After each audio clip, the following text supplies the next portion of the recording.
Radyo Magazine 1278. Radyo Pilipinas. Radyo Publiko. I-extend natin ang bonding online. Connect with Radyo Magazine 1278 on social media platforms. I-search lamang ang @Radyo Magazine sa Facebook, Instagram, X, TikTok at YouTube. Follow us para sa mga balita at impormasyon. Subscribe sa mga aliw na content na hatid ay good vibes. Pusuan na at Radyo Magazine sa Facebook, Instagram, X, TikTok at YouTube. Walang radyo? Walang problema! Ang Radyo Magazine ay radyo on the go. Radyo on the go. At mapapakinggan pati na rin sa inyong mobile phones. I-download na ang aming mobile app na PBS Receiver. PBS Receiver. Libre itong madadownload sa Play Store para sa Android devices at App Store para sa iOS. Libre to ha? Walang bayad? Oo, walang bayad! I-download na ang PBS Receiver sa Play Store at App Store. Mabilis ang trivia, dagdag talino. Heto na ang Dagling Kaalaman.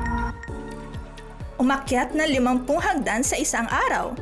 Nalaman sa pag-aaral ng Tulane University na ang pag-akyat ng mga 50 hakbang sa isang araw ay makakabawas sa panganib ng cardiovascular disease ng hanggang 20%. Sinasabi ng mga researcher na ito ay katumbas ng paglalakad ng 10,000 hakbang sa isang araw. Kaya, iwasan muna ang elevator at humakbang. Kaunting kaalaman na malaking dagdag talino. Abangan muli ang susunod na Dagling Kaalaman. Mabilis ang trivia, dagdag talino. Heto na ang Dagling Kaalaman. Alam niyo ba na tuwing ikalawang linggo ng Oktubre, ipinagdiriwang natin ang National Mental Health Week? Diniklara ito sa bisa ng proklamasyon bilang 452 noong 1994 upang palawakin ang kamalayan tungkol sa kahalagahan ng mental health. Mahalaga ito dahil, tulad ng ating pisikal na kalusugan, kailangan ding alagaan ang ating isip at damdamin. Kaya ngayong Oktubre, maglaan ng oras para kumustahin ang sarili at ang mga mahal sa buhay. Tandaan, ang malusog na pag-iisip ay pundasyon ng mas masayang buhay. Kaunting kaalaman na malaking dagdag talino. Abangan muli ang susunod na Dagling Kaalaman. Ang inyong tulay sa himpapawid ng serbisyo publiko. Ang Presidential Broadcast Service, Radyo Pilipinas, Radyo Publiko. Radyo Pilipinas. Radyo Publiko. Kinilala ng pang-international at prestigyosong Asia Pacific Broadcasting Plus Awards 2025 para sa kategorya ng Government Streaming. Ito ay dahil sa epektibo nitong pagsasanib ng mga tradisyonal na media tulad ng telebisyon, radyo at print para masabayan ang mabilis na pag-inog ng mundo ng digital at social media tungo sa mas epektibong paghahatid ng mahahalaga at napapanahong mga impormasyon sa mamamayang Pilipino. Kinilala rin ang Radyo Pilipinas dahil sa patuloy na pag-akyat ng rating. Ngayon ay matatag sa pang-4 na pwesto sa Mega Manila ayon sa pinakahuling Nielsen Radio Audience Measurement Survey. At sa social media, nakamit ang mahigit 2,000% pagtaas ng bilang ng mga sumusubaybay sa Radyo Pilipinas page sa unang bahagi ng 2025. Patunay ito na ang inyong Radyo Pilipinas, Radyo Publiko ay tunay na kaagapay ng inyong pamahalaan sa paghahatid ng serbisyo sa mga mamamayang Pilipino. Mula sa aming lahat, sa ngalan ng inyong pamunuan at mga kawani ng Presidential Broadcast Service, kasama ang inyong mga himpilan ng Radyo Pilipinas sa buong kapuluan. Maraming salamat po sa inyong lahat, sa inyong pagtangkilik at pagkilala. Radyo Pilipinas. Radyo Publiko. Serving the Republic of the Philippines for more than 75 years. Ito po ang Presidential Broadcast Service. Radyo Magazine 1278. Bubungad sa umaga. Trending issues na pinag-uusapan. Mga programang aabangan. Agahan hanggang hapunan. Siksik sa impormasyon. GIS, your General Information Station. Radyo Magazine 1278 AM. Radyo Pilipinas. Halina't makinig, matuto, mga usapin na para sa'yo.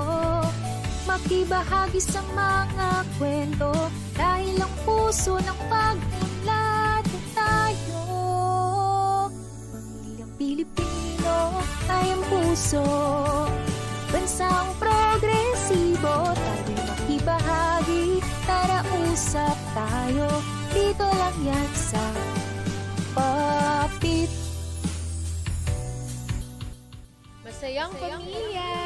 Pagbati mula sa Commission on Population and Development at masayang araw ng Martes sa lahat ng aming tagapakinig at tagapanood. Welcome sa ating 7th episode ngayong October 28, 2025. Ito si Mikey Ray mula sa Commission on Population and Development o Komisyon sa Populasyon at Pagpapaunlad. Ako ang inyong mga kasama sa loob ng isang oras na pakikipagtalastasan sa mga issue at usapin na may kinalaman sa populasyon at pag-unlad. So last episode, ang ating talakayan ay tungkol sa ating mga indigenous peoples at ang kanilang mga karapatan sa pag-access tungkol sa serbisyong reproductive health. So nakita natin ang kanilang sitwasyon, mga balakid at mga kinakaharap upang matugunan ang kanilang reproduktibong pangkalusugan. Ngayong araw ang ating pag-uusapan ay tungkol sa migration. So bakit ba ito nangyayari? Anong epekto nito sa ating komunidad at sa ating bansa? Ilan sa mga katanungan na bagamat sa simula pa lang ng ating talakayan, kapag narinig ang salitang migration, ay sumasalamin sa paglipat ng ating mga kababayan. Maaari rin itong internal at international migration. Halina, tunghayan ang ating episode sa ngayon tungkol sa migration, isang kapasyahan na magbabago ng ating buhay. Makakasama natin bilang panauhin at live dito sa ating studio. Maraming salamat Miss Mia Lorraine Simpao ng Human Mobility in the Context of Climate Change and GIZ. At makakasama din natin via Zoom ang ating CPD Caraga Regional Director, Dr. Alexander Maquinano. Magandang hapon at masayang pamilya. Ang migration ay ang paglipat ng mga tao mula sa isang lugar patungo pa sa isa pang lugar. Ito ang isa sa mga pinakamahalagang puwersa na humuhubog sa ating lipunan, ekonomiya at populasyon ng Pilipinas sa ngayon.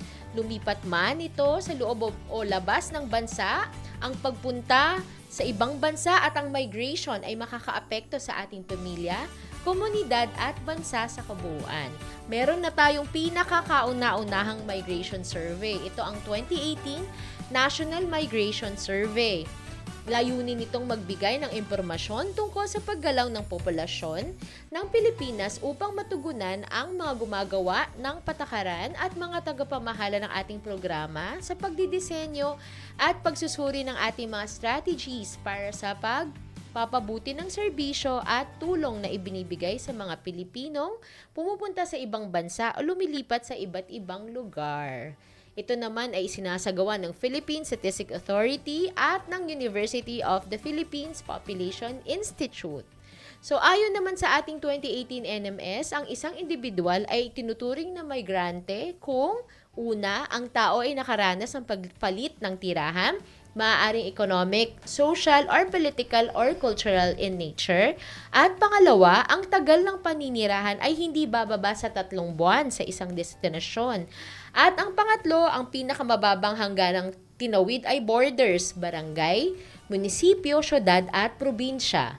Ayon pa sa survey, 40% ng ating mga Pilipinong kababayan ang maituturing na lifetime migrants o yung ibig sabihin yung current residents or ang kasulukuyang tirahan ay iba sa lugar ng kanyang kapanganakan. Habang 57% ng lifetime migrants crossed regional boundaries. Bukod pa rito, ang ating mga lifetime migrants ay dominated ng rural to rural flows at sinundan ng urban to rural migration flows. Binanggit din sa survey na 15% ng mga Pilipino ang lumilipat sa loob ng nakaraang 5 taon. Tinukoy din ng survey na 84% ang bilang ng migrants sa loob lamang ng Pilipinas, habang 40% naman ay sa ibang bansa at 2% naman within the Philippines and abroad. At ang dalawang nangungunang rehiyon na mayroong net gaining migrants sa loob ng 5 taon ay ang Eastern Visayas at Calabarzon, habang NCR at Calabarzon naman ang may net losing regions.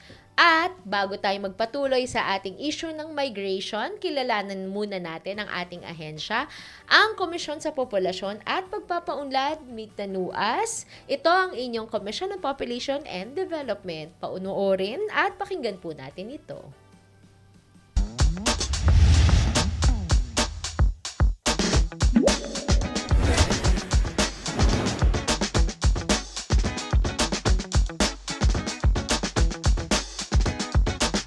Are we in the know? Ngayong 2025, meron na tayong projected population na 114 million Filipinos. Yes, more than 100 million ang snapshot ng Filipinos dito sa ating bansa. Ating kilalanin ang POPCOM o Commission on Population na ngayon ay CPD o Commission on Population and Development. Ano ba ang CPD? Ito ang ahensya ng government na nag-a-advocate for policies and programs para sa pagbabago ng population at ang impact nito sa ating socio-economic conditions. Ito ang pangunahing government agency coordinating population programs and policies. February 19, 1969 nang maitatag ang komisyon para sa population programs na may relationship sa economic at social development ng ating bansa. Ang Republic Act 6365 o Population Act of the Philippines ng 1971 ang nag-create sa Commission on Population. Ito ay tinatag para ma-increase ang share ng each Filipino in the fruits of economic progress. Noong December 8, 1972, sa bisa ng Presidential Decree No. 79, pinatibay ang pagtatag sa ating ahensya para epektibong maitupad ang programang pang-population and development. Ang pagbabago sa pinaikling pangalan ng CPD o Komisyon sa Populasyon at Pagpapaunlad ay nakatuon sa Human Capital Development at Quality of Life. Ito ay akma sa ating pangunahing tungkulin para sa planado, matatag at maginhawang pamilyang Pilipino.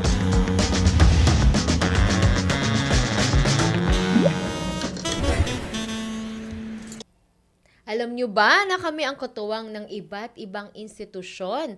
Kasama nila kami sa patuloy na pagsusumikap natin upang matupad ang pangkalahatang hangarin ng ating programang pangpopulasyon. So mula sa kapanganakan hanggang sa malusog na pagtunda, sa syudad, kanayunan, ay may nakahandang programang pangpopulasyon na naglalayong palakasin ng bawat pamilya at komunidad tungo sa planado, matatag at maginhawang pamilyang Pilipino. So sa puntong ito, bilang pasasalamat sa ating mga masugid na taga-subaybay, dahil gusto rin namin kayong maging panalo, narito na ang aming Pop Beat Question of the Day.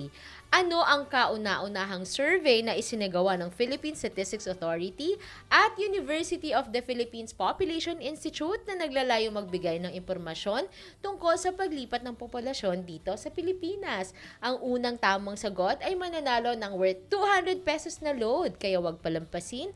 I-type lamang ang tamang sagot sa ating comment section.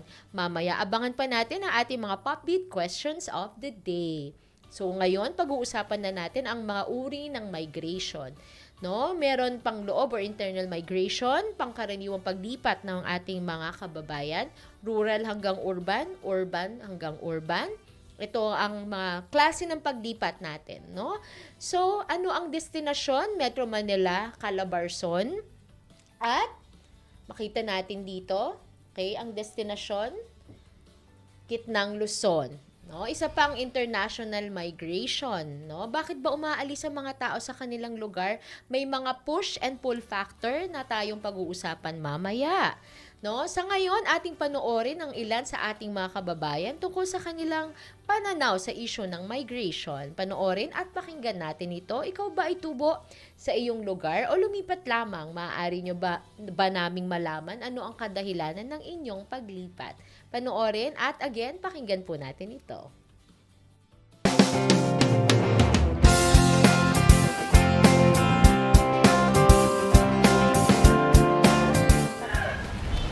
Ako po ay taga Cebu, lumipat lang po dito sa Metro Manila sa kadahilan ng ako po ay dinala ng asawa ko dahil andito po yung hanap buhay niya at dito ko po tinuloy yung pag-aaral ko at yung dito din po nag-aaral yung mga anak ko po. And yung mga business namin na maliit, dito din po sa Metro Manila. Kaya dito na po kami permanent po. Thank you.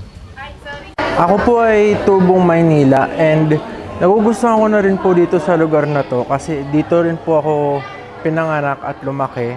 And dito na rin po ako titira kasi gusto ko po alagaan yung nanay ko sa lugar na to. And dito na rin po ako magtatapos sa aking college ngayon, taon na to. And yung sa trabaho po, dito hanggang sa Mandaluyong po ako kasi ang gusto ko po, hindi po mapalayo sa pamilya namin. And yun lang po. Ako po pinanganak po ako ng Quezon. Then, since po nung nagdalaga ako, nag-graduate ng high school, naghanap po ako ng trabaho dito sa Mandaluyong. Kaya, since po nung nalipat ako dito sa Mandaluyong, nung dalaga pa po ako, dito na po talaga ako hanggang ngayon. Hanggang sa nagtatrabaho, hanggang sa nagkaroon ng sariling pamilya. Saka nagkaroon na po ako ng 3 anak. Saka may college na rin po ako, 4-year college. Yun lang naman po. Nandito na rin po kasi yung mga hanap buhay namin, pati trabaho ng asawa ko. Dito na rin po nag-aaral yung 3 kong anak. Kaya nandito po kami hanggang ngayon. Ako po ay isang tubong Maynila, pero may planong mag-migrate para sa ibang mga job opportunity, tsaka na din sa ibang mga estado ng bansa. Plano ko pong punta na ibang bansa or mag-migrate ang Switzerland, which is nasa Europa dahil sa kanilang estado doon. Yun po. Ako po ay isang tubong Maynila. Meron po akong plano na mag-migrate po sa ibang lugar o probinsya o mga malalaking bansa na mas makakatulong sa akin na mas magaan na buhay o magbigay sila sa akin ng opportunity na magandang trabaho para umunlad po yung aking buhay. Tubo po akong Maynila, dito na po ako lumaki. And yung magulang ko po, dito po sila nagkakilala. Tapos po,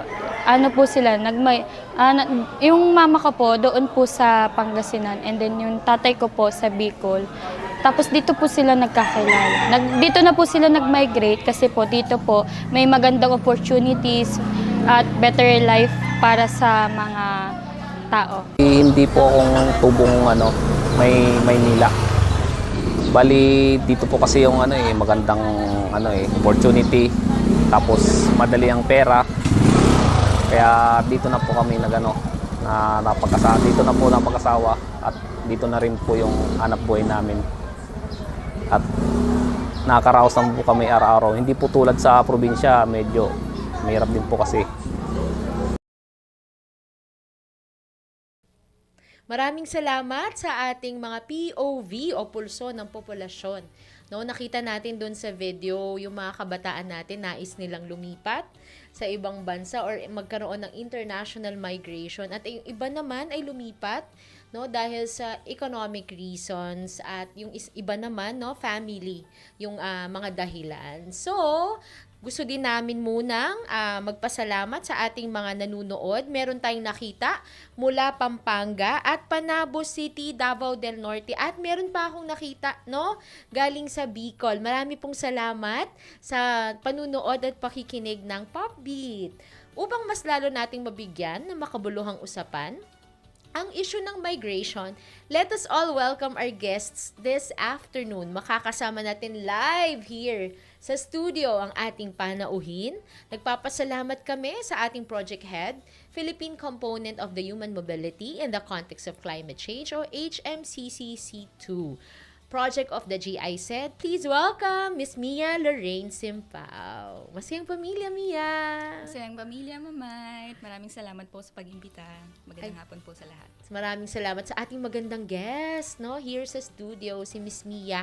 And of course, we are also privileged dahil meron tayong panauhin mula sa Butuan City, live via Zoom, ang aming regional director kung saan ang kanilang area ay isa sa mga HMCCC2 sites. Please welcome Dr. Alexander Maquinano. Masayang pamilya, RD Alex. Masayang pamilya, Miss Mai and Miss Mia. It's truly an honor to join, of course, with the two beautiful ladies on the program of the Commission Population and Development, the Popbeat, where to me, Miss Mai, we are putting, of course, the people at the spotlight for the very important discussion about development of our communities and of the entire nation. Again, masayang pamilya and magandang hapon sa atin lahat. Ayun, salamat po RD Alex, people at the spotlight of development. At bago natin simulan ang ating talakayan, panoorin muna natin ang ating question of the day number 2. Anong uri o klase ng migration ang paglipat ng tao sa loob lamang ng ating bansa? Again, anong uri o klase ng migration ang paglipat ng tao sa loob lamang ng ating bansa? Tayo ay mag-comment na at sumagot dahil pwede tayong manalo ng 200 pesos na load. Ngayon naman, gusto nating i-welcome muna ang ating mga guests, no, bago tayo tumungo sa ating segment on Pop Info. Una nating tanungin si ating RD, Alex Makinano. RD Alex, maaari niyo po bang ipaliwanag ang migration bilang isang population process? Sa population and development interrelationships that originally designed by the famous Dr. Alex G. Hirin, which adopted and popularized by the Commission on Population and Development, specifically under our program before known as Population Development Planning at the local level, which we continued even in our Philippine Population and Development Plan of Action, specifically on strategy number 5 and strategy number 6, including of course in the rollout of strategy number 8, intensify population development research and knowledge management system. Migration is one of the 3 components under the so-called population processes or population change. This is along with fertility or births and mortality or deaths. As a population process, migration refers to the movement, as you mentioned earlier, in fact, in your opening video, of people from one area to another. This could be temporary or permanent with the intention of residing in the destination or in the place of movement in a certain period of time. Miss Mai, unlike fertility and mortality, the two are biological processes which result out from the interaction between and among, of course, persons. However, migration is largely social, economic, and environmental in nature. This is largely influenced by the people's aspirations and the conditions of their community, which, as mentioned in the opening video, and very well, of course, expounded through the so-called push and pull factors, Ms. Mai.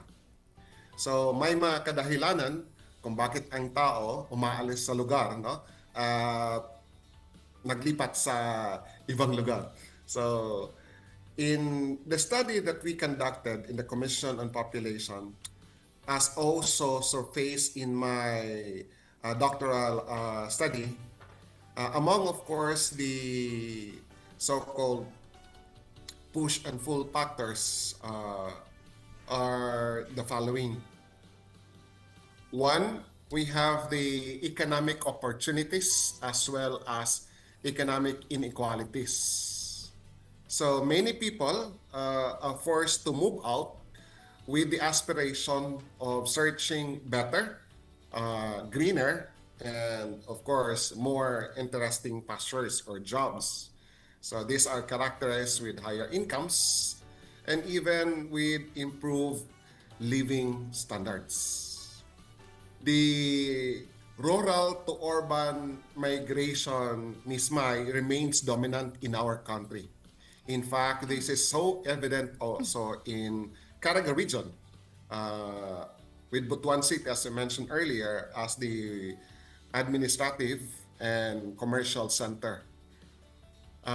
And those who are moving from rural to urban are those belonging to the age group 20 to 24 and 25 and above. They are our young and the working age population. It's sad a reality on the part, of course, of the rural communities that after the investment made by both their parents and their local government units with the help of the national government through, of course, the state universities and colleges, they have to decide, and forced perhaps by circumstances, that they have to move out from their area or place of origin. Another factor is also the so-called educational mobility, especially among young people migrate to urban communities, or especially the cities and regional centers, including here in Caraga region. Normally people from the municipalities migrate to Butuan City as the site of the better educational facilities and the educational center as well, including also the skills and livelihood training, which all of these are not available in the rural areas, or should I say in the hometowns of our moving young people.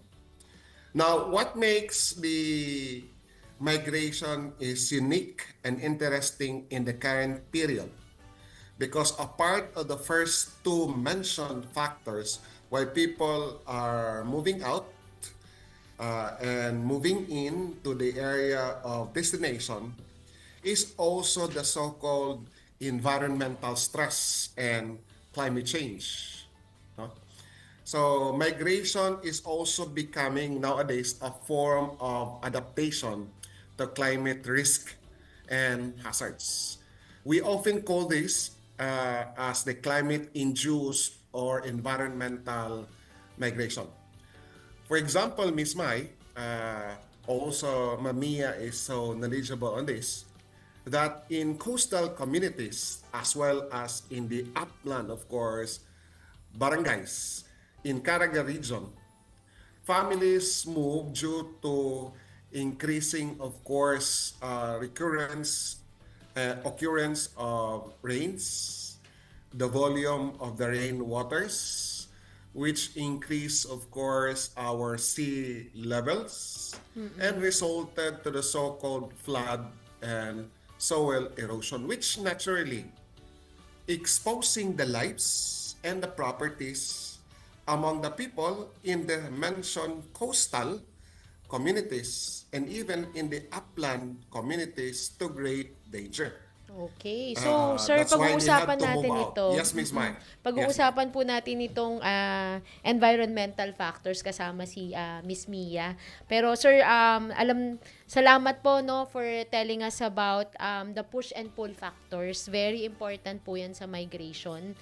Very well said po na yung sinabi po nila, yung economic opportunities, inequalities, better and greener pastures, and even yung educational mobility, yung nabanggit nyo, sir, and of course, environmental factors. And with that, sir, no, sa inyong palagay, sir, no, bilang panghuling katanungan natin, no, sa ating programa, ano ba yung mga pulisiya at programa na dapat nating paigtingin para sa population and development kaugnay ng migration, at anong inyong panghuling mensahe din, no? Una muna po yung mga pulisiya at programa na dapat nating paigtingin para sa population and development and its linked to migration, and your final message for everyone who is watching and listening to us. Yes, Ms. Mai.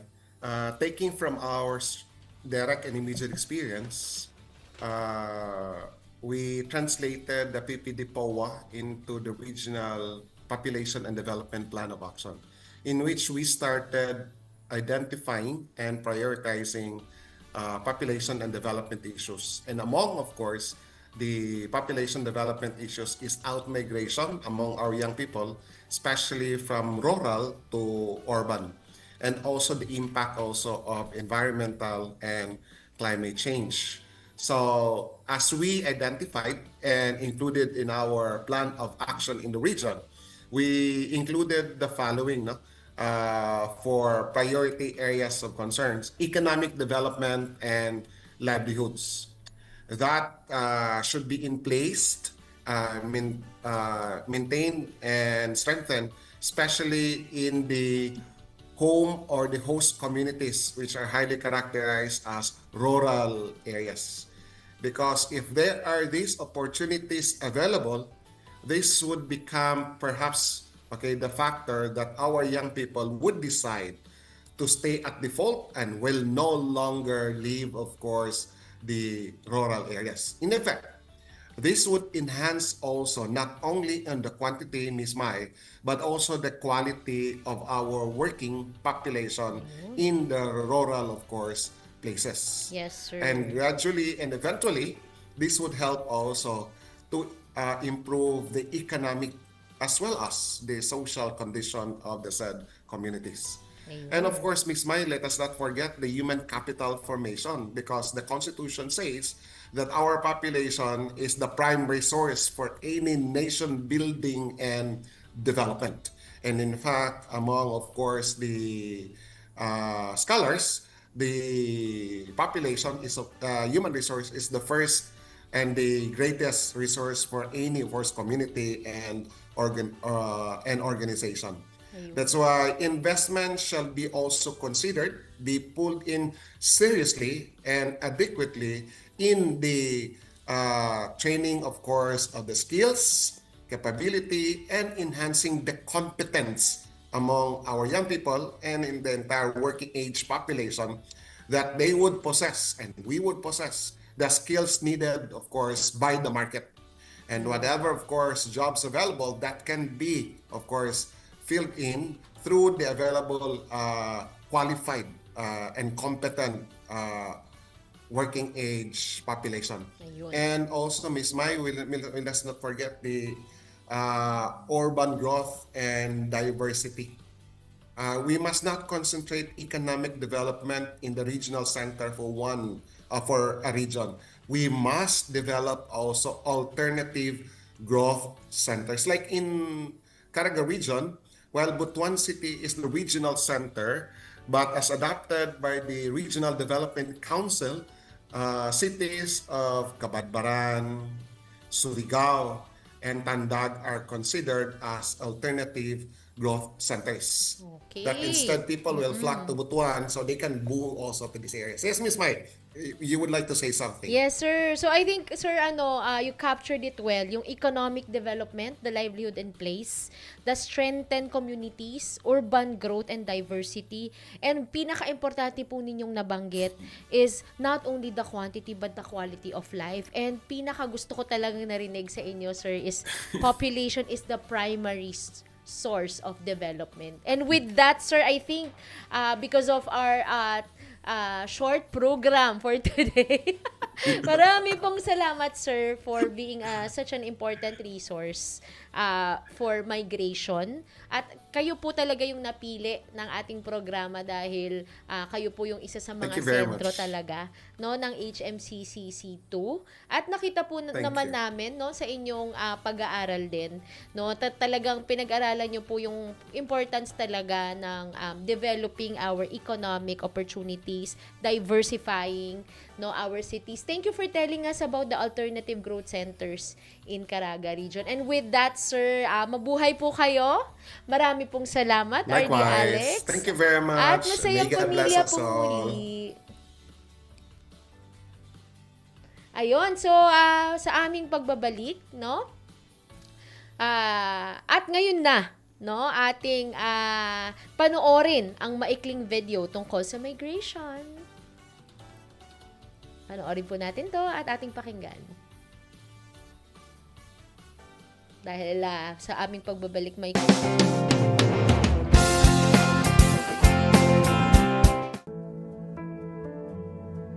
Simple, maginhawa at panatag na buhay. Ito ang hangad ng bawat pamilya. Ngunit hindi natin maitatago na libu-libong Pilipino ang naghahangad ng mas magandang buhay para sa pamilya, dahilan upang lisanin niya ang kanyang bayang sinilangan at salubungin ang urbanisasyon. Huwag na tayong lumayo. Dito na lang sa ating bansa, sa mga syudad, sinasabing nandito daw ang ginhawa, nandito daw ang malaking kita, nandito daw ang buhay na inaasam-asam ng isang lumaki sa hirap. Ngunit totoo ba ito? Ano nga ba ang migration? Marahil ay nadinig na natin ito noon pa man at madalas ay natutukoy nito ang mga kababayan nating nagtatrabaho sa ibang bansa. Meron tayong tinatawag na international migration o paglabas sa ating bansa at meron din namang internal migration. Ang migration ay tumutukoy sa proseso ng pag-alis o paglipat mula sa isang lugar patungo sa ibang lugar nang hindi bababa sa 3 buwan, maging ito ay pansamantala o permanente. Ayon sa datos ng National Migration Survey 2018 na isinagawa ng Philippine Statistics Authority o PSA, 4 sa 10 Pilipino ay lifetime migrants o Pilipinong ang lugar ng kapanganakan ay iba na sa lugar ng kasalukuyang tinitirhan. Mas maraming babae, 43.3%, kaysa sa lalaki, 36.8% ang lumilipat ng tirahan. Ng taong din yung nung 2018, mahigit 4 na milyon na lifetime migrants ang lumipat sa National Capital Region o NCR. Kahit na madaming lumilipat sa NCR, madami din ang umaalis dito at ito ay umabot na sa mahigit 2 milyong lifetime migrants o 2.26 milyon. Sinasabi din sa survey na ito na ang kasalukuyang mga migrante ay lumilipat dahil sa employment opportunities at sa isyu ng pabahay. Kung minsan, iniisip natin ang positibong epekto nito lalo na sa ikauunlad ng sarili at ng kani-kanilang pamilya. Ngunit marami din namang kwento na dahil sa migration ay napabayaan na ang pamilya, mga anak na naghahanap ng pisikal na yakap, mga sikmurang naghihintay malamnan upang maibsan ng gutom. Ano nga ba ang totoong kwento sa likod nito? Ano ang naging epekto nito lalo na sa kanilang personal na buhay? Sa katunayan, maraming kadahilanan bakit lumilipat ang mga tao sa ibang lugar. Una ay yung push factor na kung saan napipilitan ng tao na lumikas dahil mayroong sakuna, dulot ng bagyo at iba pang kalamidad. Mayroon din namang lumilipat dahil sa man-made na kalamidad tulad ng gulo dahil sa iba't ibang ideolohiya. Meron din namang umaalis dahil sa kawalan ng oportunidad sa lugar, kawalan ng trabaho, lumilipat dahil sa edukasyon at iba pang kadahilanang pang-ekonomiya. Pangalawa ay ang pull factor dahil sa oportunidad na makahanap ng magandang trabaho at kumita ng sapat upang matustusan ang pang-araw-araw na pangangailangan ng pamilya. Bagamat may kwento sa likod ng bawat paglipat, ito ay habang buhay na tatatak sa kanilang isipan at uukit sa kasaysayan ng kanilang mga buhay. Ang kanilang pasya ang magbibigay ng direksyon sa kung anong buhay ang ninanais niya para sa kanya at sa kanyang pamilya. Maraming salamat. Ayun na yung tungkol sa ating migration, no? At bago tayo tumungo sa ating live guest for today, we would like to greet and have a shout out sa ating nanunood mula Mindanao, no, hanggang sa Luzon. Marami pong salamat from Zamboanga del Sur all the way. From Zamboanga del Sur, Isabela City. Marami pong salamat sa mga taga Batangas, sa Narciso, Popcom, no? Imus, May Kawayan, Bulacan, Binyan, Cainta, Olongapo, Calamba, Laguna. Marami pong salamat sa ating mga tagapanood. Maraming salamat sa pagtutok lagi sa Pop Beat mula 1 to 2 p.m. no, ng Tuesday. So ngayon naman, ating i-welcome ang ating project head ng HMCCC, ang ating magandang guest in the studio, Miss Mia Simpao. Masayang pamilya, Mia? Masayang pamilya, Miss Mai. Magandang hapon po. Ayun, so maaari ba naming malaman, Mia, ano yung konsepto ba ng human mobility sa konteksto ng pagbabago ng klima o HMCCC, Human Mobility in the Context of Climate Change? Ano ba yung mga hamon dulot nito sa loob ng ating bansa? Maraming salamat, Ma'am Mai. So, human mobility in the context of climate change na, yun din ang pangalan ng project namin under GIZ, funded by the German government. Ano. Siguro himayin po natin, ano, human mobility in the context of climate change ay dahil sa paglipat-lipat, human mobility, paglipat-lipat ng mga tao nang dahil sa epekto ng pagbabago ng klima. Madalas ang internal migration, kagaya ng na-explain kanina ni RD Alex at din sa video, no, it's always often seen as an economic decision because of need for livelihood or for income or for jobs. Pero minsan hindi man nakikita yung epekto ng climate change doon sa pangkabuhayan ng mga tao na nagiging sanhi o dahilan din ng paglipat-lipat nila. So, merong dalawang klase ng climate change na nakakaapekto sa paglipat ng mga tao. Meron tayong mga tinatawag na slow onset climate events. Yung di natin gaanong nararamdaman dahil dahan-dahan na pagbabago ng klima, kagaya ng drought, sea level rise, and change in rainfall patterns na lalong nakakaapekto sa mga agricultural livelihood o pagsasaka o pangingisda. Meron ding tinatawag na sudden onset climate events o yung agaran na nararamdaman natin agad dahil sa dalas na naranasan ng mga Pilipino katulad ng pagbaha, landslide, typhoons. At malaki ang epekto nito sa paglipat ng mga tao at malaking suliranin nilang hinaharap ng mga LGUs at ng mga Pilipino dahil ang Pilipinas ay nasa Pacific Ring of Fire at Pacific Typhoon Belt. And on average, in a year, 20 typhoons ang nararanasan ng bansa. At ang sea level rise sa Pilipinas is also 3 times higher than the global average. So, may epekto ito sa paglipat ng mga tao dahil sa epekto ng climate change sa pangkabuhayan o livelihood at ganoon na rin sa epekto ng climate change sa kaligtasan ng paninirahan ng mga tao. Halimbawa na lang sa coastal areas kagaya ng sinabi ni RD Alex. So, may suliranin yung dinudulot sa individual, sa pamilya, pero ganoon na rin po sa LGUs kasi kailangan din ng local governments ng suporta para tugunan yung mga kinakaharap nilang suliranin dahil sa human mobility in the context of climate change. Ayun, salamat Mia, no? So may dalawang onset. Talaga naman na ramdam natin ito sa Pilipinas, no? Yung actually yung sudden onset talaga, yung very critical yung nasabi mo Mia, no? Na we have 20 typhoons. Ang sea level rise natin ay 3 times the global average. At marami tayong landslides at nasa Pacific Ring of Fire tayo. So yung sudden onset talaga.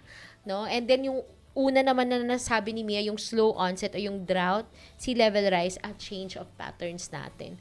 Ayun, salamat sa pagturo sa amin tungkol doon, no?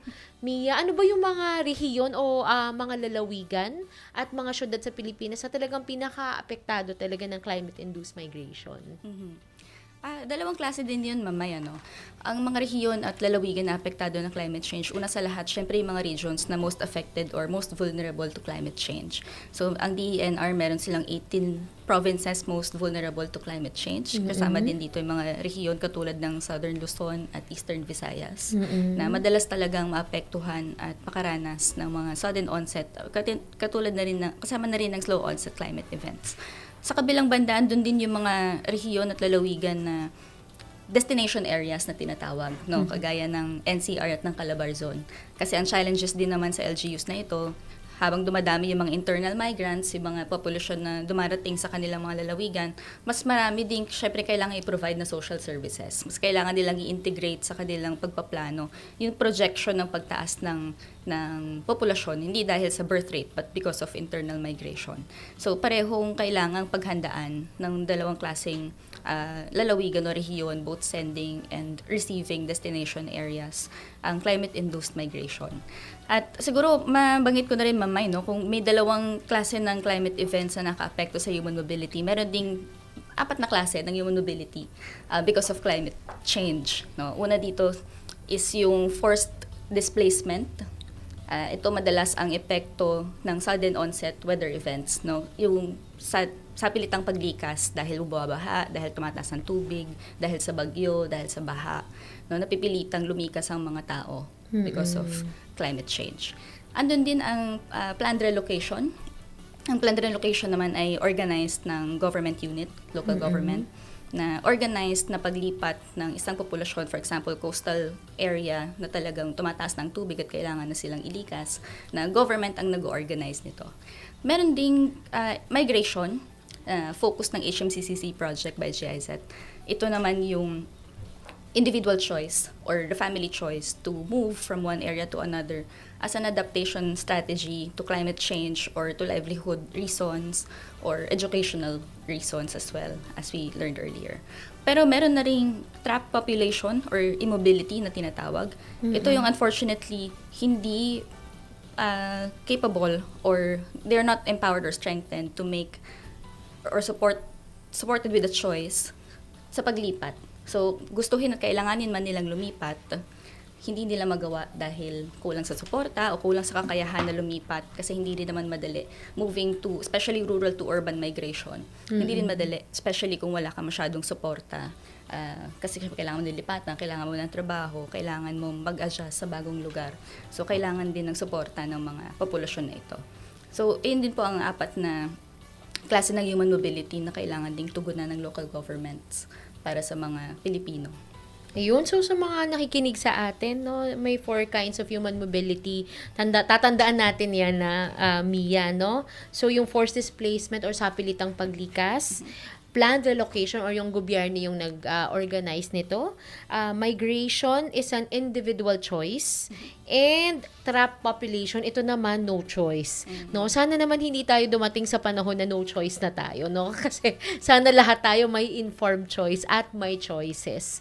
No, salamat sa pagbanggit din, Mia, no, yung 18 provinces na most vulnerable at kasama dito yung Southern Luzon at Eastern Visayas.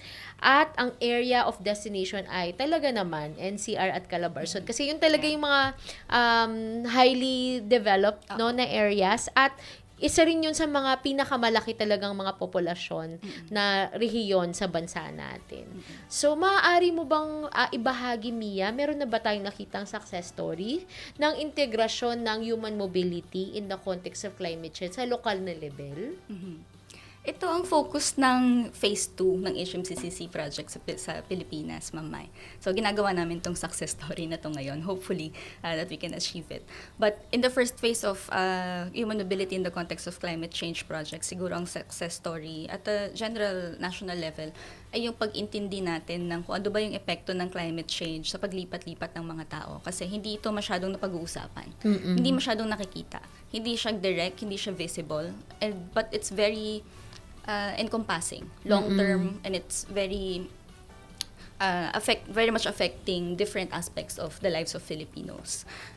Isa po sa mga success stories ng HMCCC no first phase is gathering evidence, evidence-based approach no sa pag-establish nung impact and relationship between climate change and internal migration sa Pilipinas. Hindi lang yung reactive na paglipat-lipat ng mga tao because of sudden onset weather events, but also yung paglipat ng mga tao dahil sa slow onset impact on agricultural livelihood, on the safety of their homes, and so on. So kasama dito ang mga study katulad ng impact study in the first phase, internal migration in the Philippines. Nag-interview po kami ng mga receiving and sending destinations all around the country, focusing on farmers, fisher folks, women, at kung ano yung epekto ng climate change sa kanila. So, marami po sa mga interview na yun na, kumbaga, yung lived experiences talaga na nalaman at natutunan namin. Halimbawa, meron doong magsasaka na ang intindi niya at ang karanasan niya sa climate change is doon daw, 4 na beses silang mag-ani, mag-harvest. Dumating yung panahon na 1 beses na lang because of climate change. At noon, alam nila yung rainfall patterns. So, alam nila yung crop cycle. Alam nila yung cycle ng pagtanim. At magtatanim sila, for example, at a certain period of time, expecting na uulan. Kasi karamihan din sa mga magsasaka natin ay walang access sa irrigation systems o patubig. Pero, because of climate change, naging tagtuyot yung dating tag-ulan. O nagiging tag-ulan yung dating tagtuyot. So, it results to crop failure. And it results to a loss of livelihood and the loss of income. At karamihan sa mga magsasaka natin, pinapangutang pa yung ipangsasaka nila. Tapos, hindi ka makakapag-ani. So then it becomes a factor na hahanap sila ng ibang pangkabuhayan sa ibang lugar. Pero hindi yun madalas nakikita kasi pag nag-survey ka, syempre ang sagot is because of livelihood, because of employment, because of job opportunities. Pero kailangan din nating ma-address yung underlying reason because of the loss of livelihood and the loss of income because of climate change. At marami din pong mga kwento o marami din pong survey responses doon naman sa local government units na nahihirapan din sila to also respond to the needs of the incoming population or the internal migrants. So, ang focus din po ng HMCCC sa second phase with the municipal government of Tanay Rizal and Buena Vista, Agusan del Norte is to also strengthen their capacities as local government units to integrate HMCCC or climate-induced migration in their local development planning processes sa CIDRA, sa LCCAP, to provide also develop projects and programs that can respond to the needs of the internal migrants and at the same time, strengthen din yung climate resilience ng kanilang mga pinamumunuan. Ayun. So, maraming salamat, Mia. No? Gusto ko po yung nasabi mo rin na usually ang nakikita natin is lumilipat sila because of economic reason. Pero hindi pala natin nakikita na yung reason behind would be the loss of livelihood because of climate change. So interesting to know, no, yung survey nyo on the farmers na dati 4 na beses na umaani, ngayon 1 na lang because of climate change. No, that lived experience, I think, is one of yung evidences talaga, no, that there is really an impact of climate change on human mobility of people. No? So, yes. Madagdag ko lang. Meron din kasing survey responses doon na kung meron din suporta at tulong sa kanila ang local government, meron din silang increased capacity or choice to stay. Kasi meron din kami mga mangingisda na na-interview doon na dahil ang BIFAR nag-provide sa kanila, naging project site sila ng BIFAR, no? Nabigyan sila ng mga pangangailangan nila sa pangingisda. They were able to make a choice and stay and nurture their livelihood. So, dun sa problema kanina dun sa magsasaka na umaasa sa tag-ulan kasi wala silang access to irrigation system at patubig. Pero, doon pumapasok ang suporta ng local government, ng national government, sa ating mga magsasaka, sa ating mga kapwa Pilipino, na kung natutulungan po ang mga magsasaka, mga kapwa natin Pilipino na, for example, magkaroon ng access sa patubig, magkaroon ng access sa mga kailangan nila sa pananim para hindi sila lagi namumutang during their crop cycles. We can increase their adaptive capacities and their resilience of their livelihoods and also the safety of their homes and having that choice to stay. Because migration should be a choice. Yun naman ang migration should be a supported, informed choice among the Filipinos. Hindi sana yung, sabi nga ni RD Alex, it can be an adaptation strategy to climate change, not a forced, no choice. Kaya kailangang lumipat. No. Ayun. So, Mia, maraming salamat. No? Yung increased capacity and the choices to stay. Ang talagang wish talaga natin ay makarating ito sa ating mga lokal na pamahalaan, sa ating mga nanonood, na maiparating ito that migration should be a choice. At Mia, no, dahil sa ating oras, ano ba dapat nating gawin talaga, no, sa ngayon? Alam ko marami na yung dapat gawin, no, sa both national level, pero gusto ko na nagkaroon kayo ng impact study at yung evidence talaga ng climate change and yung talagang dulot nito ang paglipat, no. Anong dapat nating gawin at yung huling mensahe para sa ating mga tagapakinig at tagapanood. Sige po. Ang migration, katulad ng ibang development issues sa Pilipinas, is also requiring a whole-of-nation approach. So, bukod sa Commission on Population and Development, kasama din po natin at kasama nyo rin po ang GIZ as a development partner, but also our other national government agencies, our local government agencies, working together to address the issues of climate-induced migration.